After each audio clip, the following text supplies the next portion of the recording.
Vizag RK బీచ్‌లో 'victory at see' అన్న monument and 'INS Kursura' అన్న సబ్‌మెరైన్ ఉంటాయి. వీటి గురించి తెలుసుకుందాం. 1971లో పాకిస్తాన్ వాళ్ళు ఇండియన్ ఈస్ట్ కోస్ట్ మీద అటాక్ చేయాలని ప్లాన్ చేశారు. వాళ్ళ మెయిన్ ఉద్దేశ్యం ఏంటంటే ఐఎన్ఎస్ విక్రాంత్‌ని డెస్ట్రాయ్ చేయాలి అని. సో, వాళ్ళు పిఎన్ఎస్ గాజీ అన్న వాళ్ళ ఒక సబ్‌మెరైన్‌ని పాకిస్తాన్ నుంచి ఈస్ట్ కోస్ట్ వైపు పంపారనమాట. PNS Ghazi was successful in actually navigating from Pakistan until the east coast bay of Bengal వరకు వచ్చేసింది. అయితే అప్పటి వరకు కూడా ఇంటెల్‌కి ఇన్ఫర్మేషన్ వస్తోంది గానీ అది ఎక్కడుంది అనేది ఎవరు డిటెక్ట్ చేయలేకపోయారు. The intention of PNS Ghazi was to destroy INS Vikrant.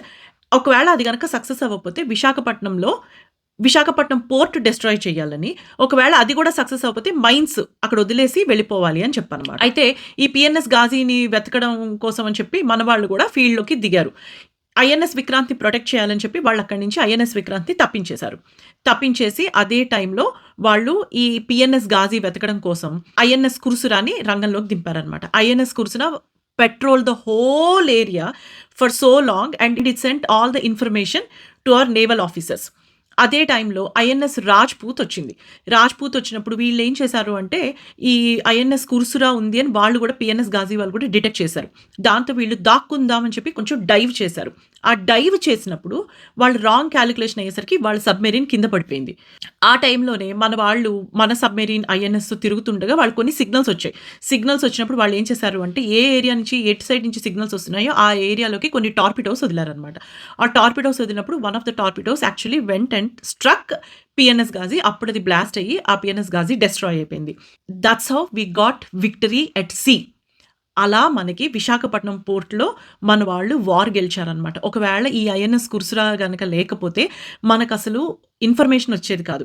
INS Kursura never fired torpedoes but it patrolled the area.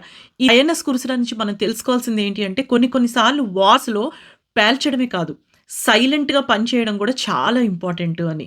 That is how INS Kursura saved Visakhapatnam airport and that's how our naval officers actually saved Visakhapatnam airport.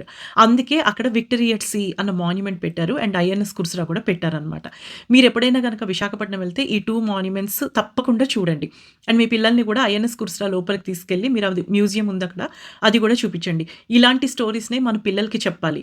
These are our freedom stories. This is how our Indian government, our Navy, Air Force and Army work together to retain our freedom. Kursura reminds us that the battle we don't see are the ones that actually protected us. Jai Hind, Jai Bharat. Namaste.